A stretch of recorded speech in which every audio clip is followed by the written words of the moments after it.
wasn't. I think the apology was for him. It wasn't. So you're gonna see it. I can't even think about that with my mind being blown. You're gonna see it. It's going to shock you. The whole apology, all of the apologies, Yeah. all of it. I watched a little bit for the tell-all, like these little clips, and I was like, "You did what? You said what? What?"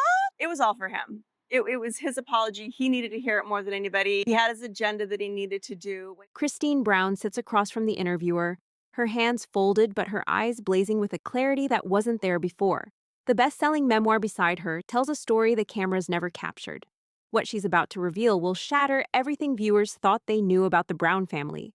The Access Hollywood sit-down was meant to be standard hype. It turned into a masterclass in manipulation. But not the kind Kody Brown had mastered over the course of decades of polygamous rule. Something in Christine's tone had shifted. Something that would rock everything the public thought they knew about sister wives, plural marriage, and the man who professed to love them all. Christine's voice pierces years of artfully spun deception. She talks with the frankness of a person finally emerging out of the darkness. A person who has witnessed the machinery behind the curtain. What appears as surprising, the wife who had appeared naively awkward, who had seemed to fumble along in her marriage to Kody Brown, had systematically been gaslighted by a master manipulator. But this discovery was just the start of a tale that would reveal the seedy underside of a family America believed they knew. Christine lived in a haze of bewilderment for years, walking around in her own life like a foreigner in her own house. She did not know the tricks being pulled around her dinner table. She did not see the financial manipulation going on beneath her own roof. Most egregiously of all, she had no idea that she was married to a narcissist who used her as nothing more than a prop in his grand show. Every argument, every family gathering, every moment of so-called intimacy, all scripted to meet the one person's endless hunger for dominance. Behind the cameras, there was another story unfolding, one that would make audiences wonder about everything they had ever witnessed on their TV screens. While fans watched group discussions and family meetings, Christine was suffocating in an ocean of psychological manipulation. Kody Brown wasn't only dictating his wives' behavior, he was dictating their reality, influencing their thoughts, commanding their feelings. The reality was far more sinister than anybody could have ever dreamed.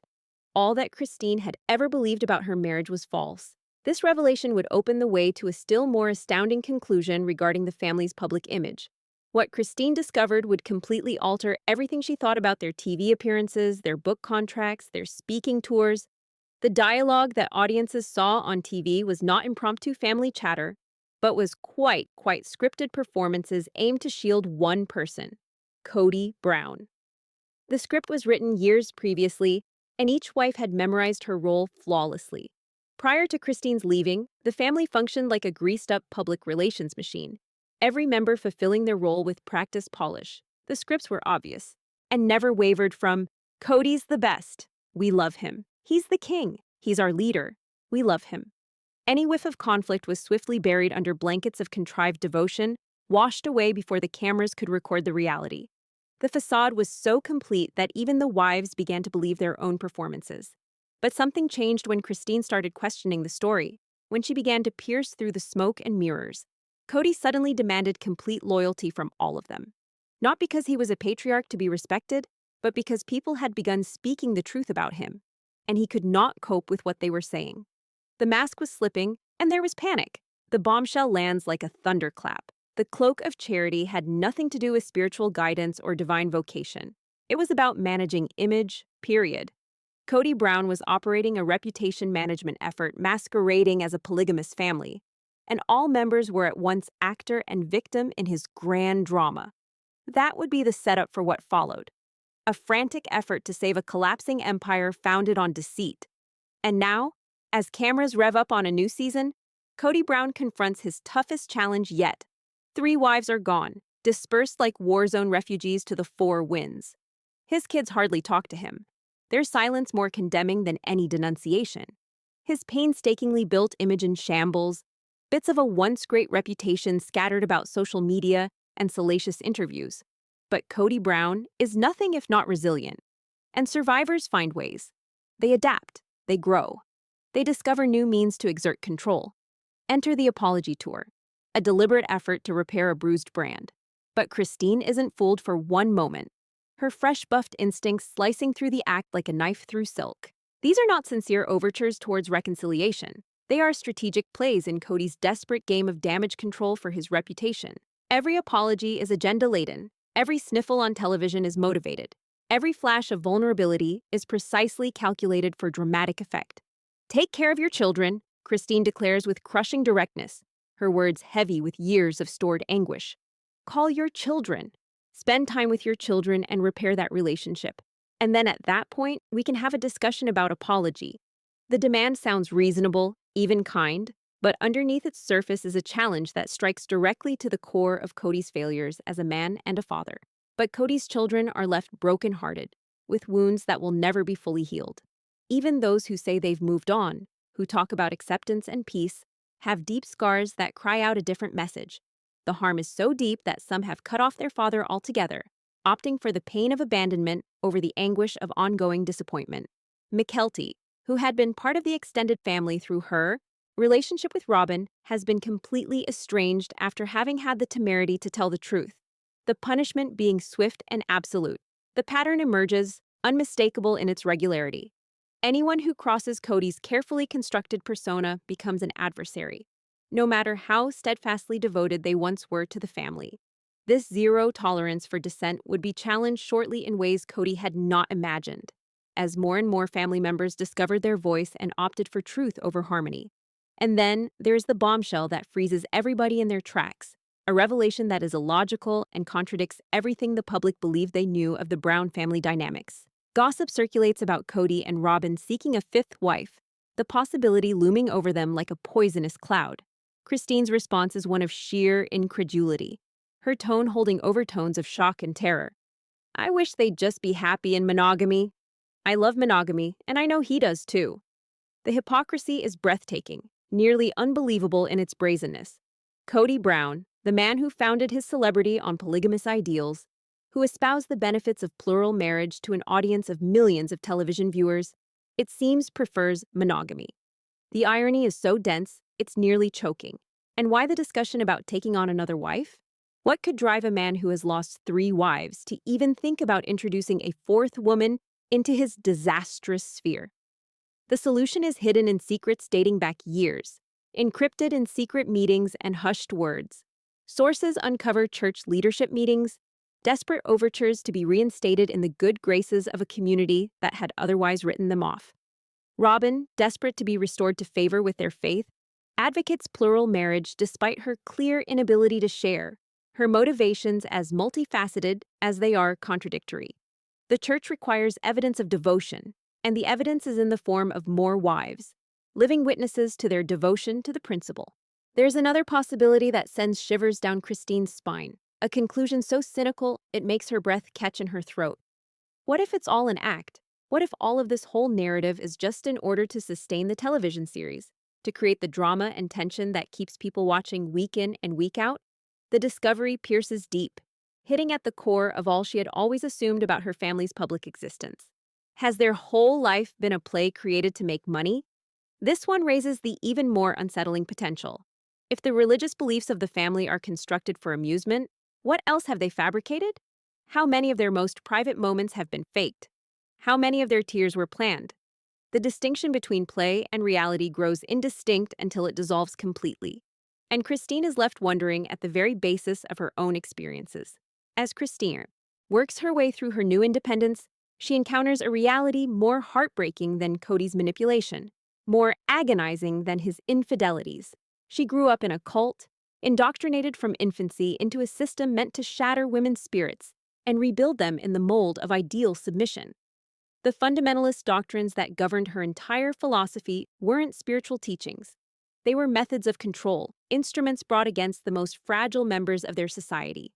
Endure to the end. Keep sweet. The more you suffer, the more God loves you. These words ring in Christine's memory like a haunting chorus. Mantras that once brought comfort now shown to be tools of repression. These weren't motivational homilies. These were tools of psychological manipulation, calculated to make women believe that their suffering was not only required but divine, that their pain was proof of God's love. The church instructed women that jealousy was their fault, their weakness to overcome, not a natural reaction to an unnatural circumstance. Relationship issues were their job to resolve, their spiritual failing to pray and work on changing. Challenging authority was spiritual failure, proof of pride and rebellion that had to be broken before it would infect the rest. Every doctrine, every regulation, every assumption was crafted to leave women powerless, while making them think that they were favored. Christine desired partnership, equality, mutual respect. Once that sounds so simple, so elementary to relationships. She desired Kody to be held accountable to his actions, to be punished for his misdeeds, to be held responsible for his shortcomings as a husband and father. These wants were radical within a framework designed to make women powerless, subservient, thankful for any morsel of attention and affection they could scrounge up. Today, 4 years since escaping this psychological gulag, Christine continues to unravel decades of indoctrination, continues to learn about beliefs and assumptions she never even knew she had. She can now see Kody's manipulation so clearly, see his strategies and methods with the accuracy of an experienced therapist. But she does not go so far as to criticize the whole polygamous system. Her criticism targeted at people and not institutions. The why is tragic in its simplicity. She still has loved ones locked within, family members who would be made to pay the price of her utter candor. To speak against church leaders results in immediate excommunication, social death in a society where religious and kinship bonds are inseparably bound together. Christine has already paid this price, and she knows its cost well. Her book comes no punches when it describes the autocratic domination and rule by strict precepts exercised by religious authorities, her words informed by personal experience and hard-won knowledge. But even this courage is bounded, boundaries set by love and loss. But lurking beneath is a deeper truth she hasn't yet spoken, a truth that lingers just beyond the fringe of her awareness, like a shadow she's not yet prepared to face. Polygamy itself is the enemy. Not merely bad polygamous husbands, not merely crooked leaders, but the whole system that facilitates abuse and deems it righteousness, that takes women's natural love and trust and uses it against them. This understanding will come, but it will take years.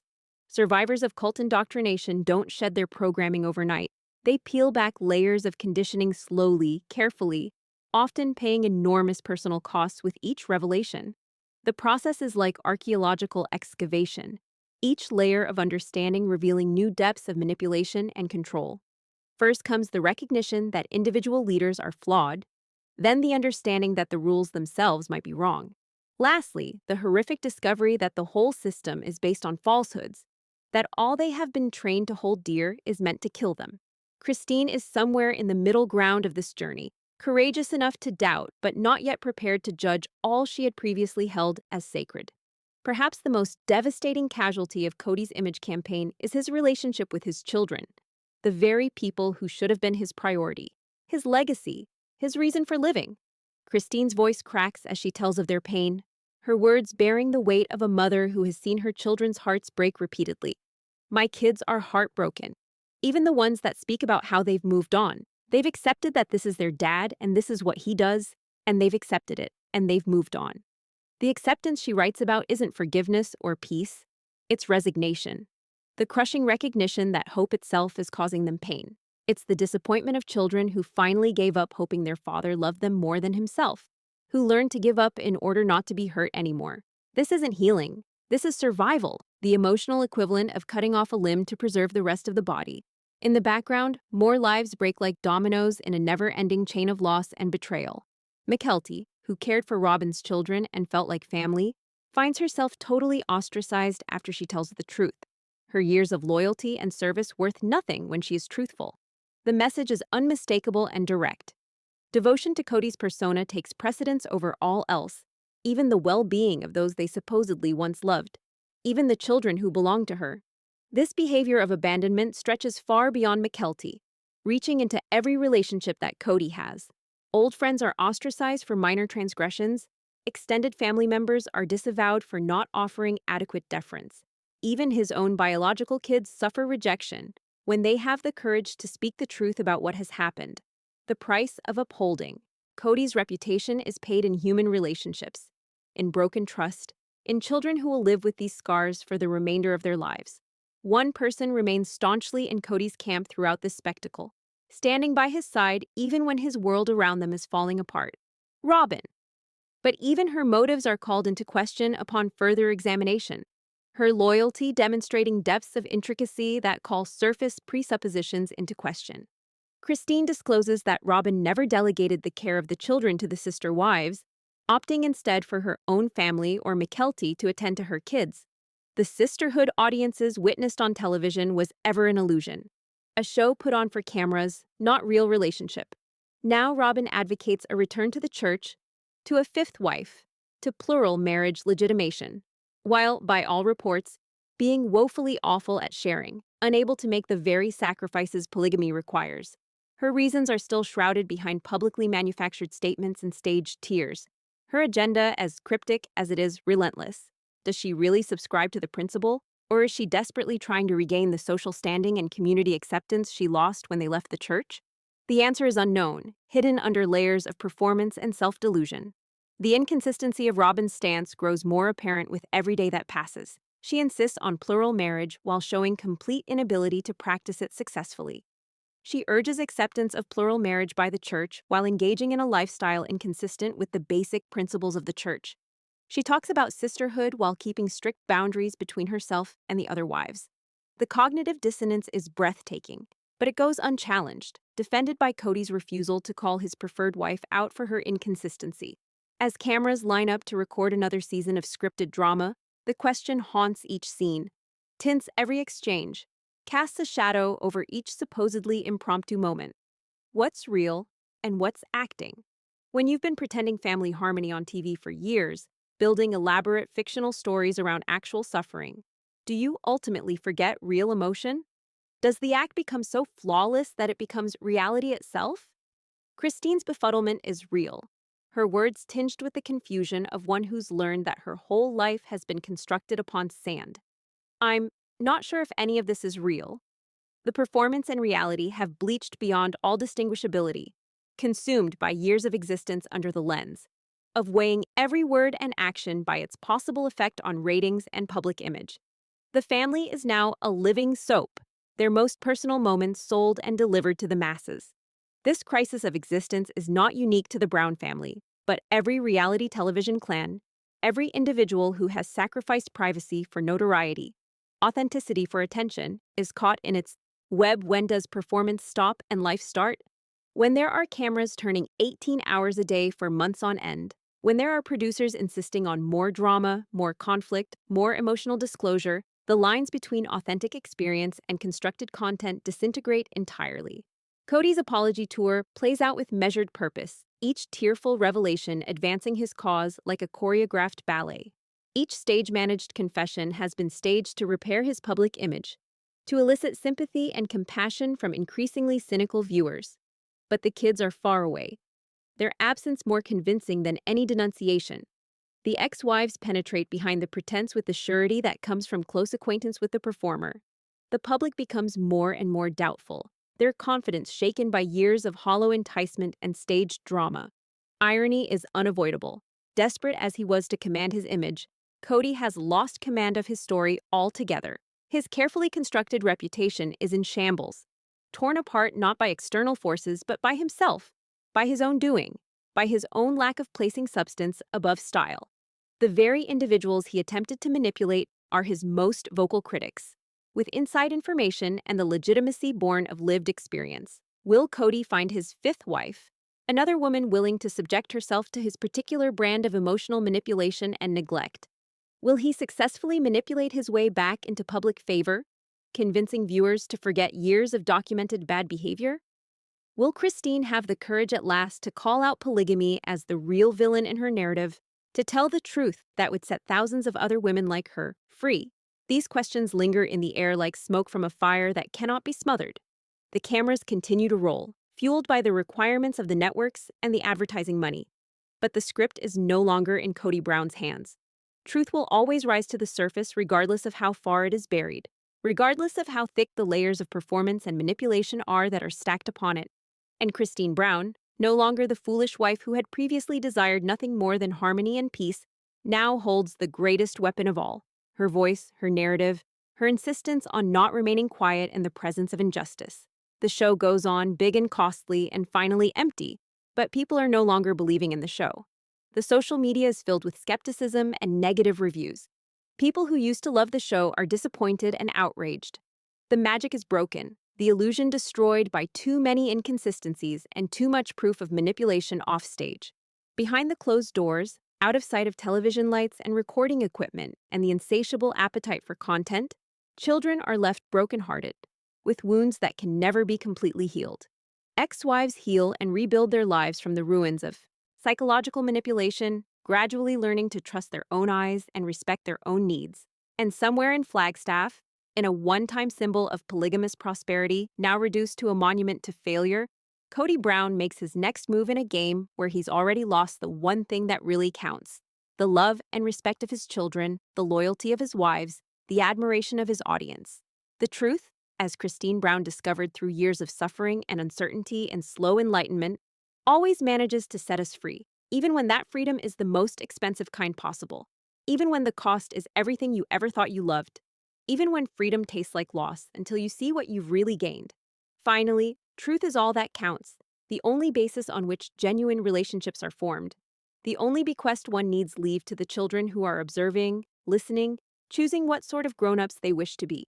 The documentary might conclude, but the narrative goes on, acted out in therapy and battles for custody and moments of healing that never find their way onto the TV screen. This is where the actual drama resides, not in contrived conflict intended to drive ratings, but in the painstaking, hard, ultimately triumphant labor of rebuilding lives shattered by manipulation and deception.